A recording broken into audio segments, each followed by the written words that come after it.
Monsoon सत्र में आप सभी मीडिया जगत के लोगों का स्वागत है। साथियों, मानसून नवीनता और नवसर्जन का प्रतीक है। और अब तक जो खबरें मिली हैं, देश में मौसम बहुत ही अच्छे ढंग से आगे बढ़ रहा है। कृषि को लाभदायक मौसम की खबरें हैं और बारिश किसानों की अर्थव्यवस्था, देश की अर्थव्यवस्था, ग्रामीण अर्थव्यवस्था और इतना ही नहीं, हर परिवार की अर्थव्यवस्था में एक बहुत महत्वपूर्ण होता है।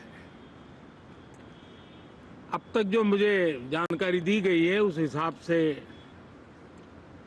पिछले 10 वर्ष में जो पानी का भंडार हुआ है इस बार, वो करीब करीब 3 गुना हुआ है, जिसका आने वाले दिनों में भी देश के अर्थतंत्र को बहुत लाभ होगा। साथियों, ये मॉनसून सत्र राष्ट्र के लिए ये बहुत ही गौरवपूर्ण सत्र है। ये मॉनसून सत्र राष्ट्र के लिए एक अपने आप में विजयोत्सव का रूप है।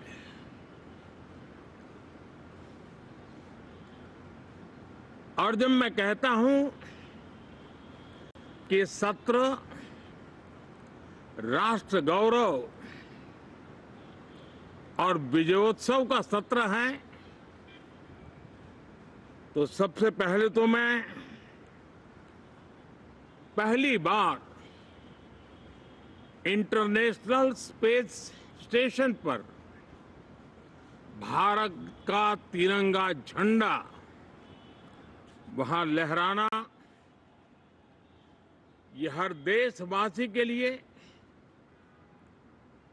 गौरव की पल है। देश में साइंस टेक्नोलॉजी के प्रति, इनोवेशन के प्रति नया उमंग और उत्साह भरने वाली ये सफल यात्रा रही है। और पूरे सांसद, लोकसभा राज्यसभा दोनों सदन, देशवासी जिस गौरव का अनुभव कर रहे हैं उसमें एक स्वर से जुड़ेंगे, एक स्वर से इसका यशगान होगा। जो भारत को अंतरिक्ष में नई ऊंचाइयां पर पहुंचाने वाले जो भावी कार्यक्रम हैं, उनके लिए भी प्रेरक बनेगा, प्रोत्साहक बनेगा। साथियों, ये मॉनसून सत्र एक विजयोत्सव है। पूरी दुनिया ने भारत की सैन्य शक्ति का, भारत के सैन्य के सामर्थ्य का रूप देखा है। ऑपरेशन सिंदूर में भारत की सेना ने जो लक्ष्य निर्धारित किया था, 100% अचीव किया। आतंकियों के आकाओं के घर में जाकर के 22 मिनट के भीतर भीतर ऑपरेशन सिंदूर के तहत उसको जमींदोज कर दिया गया। और मैंने बिहार की एक कार्यक्रम में इसकी घोषणा की थी जो हमारी सैन्य शक्ति ने बहुत ही कम समय में सिद्ध करके दिखा दिया, और इसमें मेड इन इंडिया सैन्य शक्ति का ये नया स्वरूप, इस पर भी दुनिया बहुत आकर्षित हुई है। इन दिनों विश्व के जिन जिन लोगों से मिलना होता है तो भारत के इस मेड इन इंडिया जो औजार तैयार हो रहे हैं, उसके प्रति दुनिया का आकर्षण बढ़ रहा है। मुझे विश्वास है कि जब सदन इस विजयोत्सव को एक स्वर में विजय के भाव से इस सत्र के दरमियान उन ओजस्वी तेजस्वी भावनाओं को प्रकट करेगा, तो भारत की सैन्य शक्ति को बल मिलेगा, प्रोत्साहन मिलेगा, देशवासियों को प्रेरणा मिलेगी, और सैन्य क्षेत्र में जो रिसर्च, इनोवेशन और मैन्युफैक्चरिंग हो रहे हैं, made in India defence equipment बन रहे हैं, उसको भी एक बल मिलेगा, और जो भारत के नौजवानों के लिए नए रोजगार के अवसर पैदा करेगा। साथियों, ये दशक हम एक प्रकार से देख सकते हैं कि शांति और प्रगति कंधे से कंधा मिलाकर के आगे बढ़ने के कदम कदम पर प्रगति के एहसास करते रहे हैं। देश कई प्रकार की हिंसक वारदातों का शिकार रहा है, लंबे अरसे तक शिकार रहा है। देश आजाद हुआ तब से ये समस्या को हम झेल रहे हैं, चाहे आतंकवाद हो, नक्सलवाद हो। कोई प्रारंभ में शुरू हुआ होगा, कोई बाद में शुरू हुआ होगा, लेकिन आज नक्सलवाद का, माओवाद का दायरा बहुत तेजी से सिकुड़ रहा है।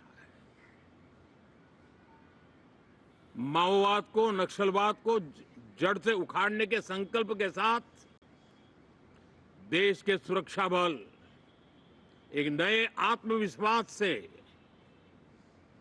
तेज गति से सफलता की ओर कदम रख रहे हैं।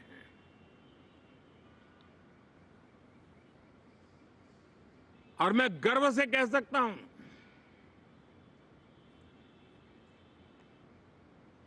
देश में सैकड़ों जिले नक्सल की चपेट में से निकल करके आज मुक्ति का सांस ले रहे हैं।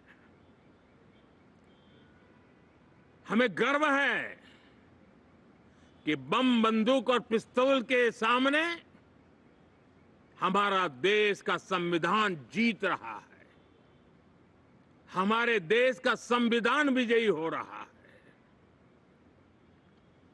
देश के उज्जवल भविष्य के लिए साफ दिख रहा है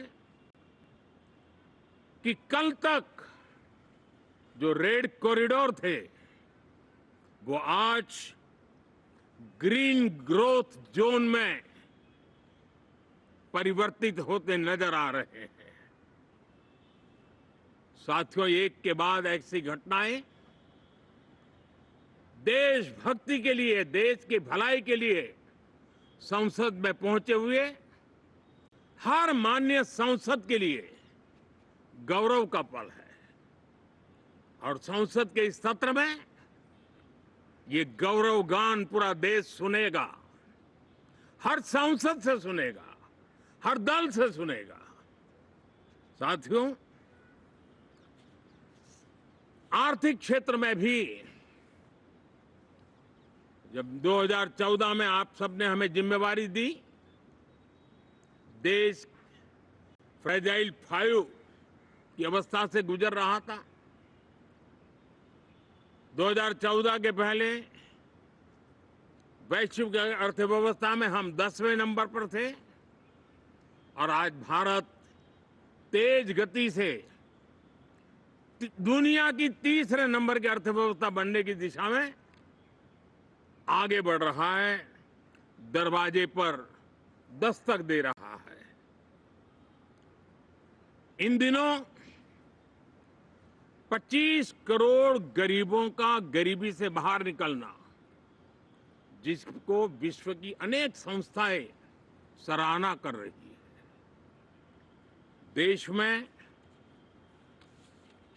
एक जमाना था 2014 के पहले, जब महंगाई का दर, इन्फ्लेशन रेट डबल डिजिट में हुआ करता था।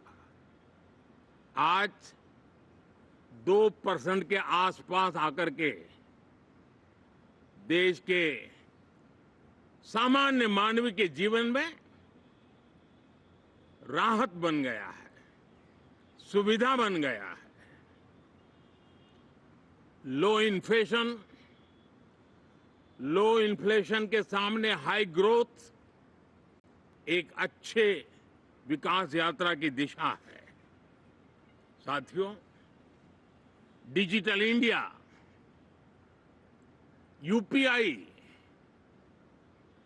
आज भारत के एक नए सामर्थ्य को दुनिया देख रही है, पहचान रही है और ज्यादातर देश में उसके प्रति एक आकर्षण पैदा हो रहा है। यूपीआई ने फिनटेक की दुनिया में अपने एक नाम कमाया है। Real time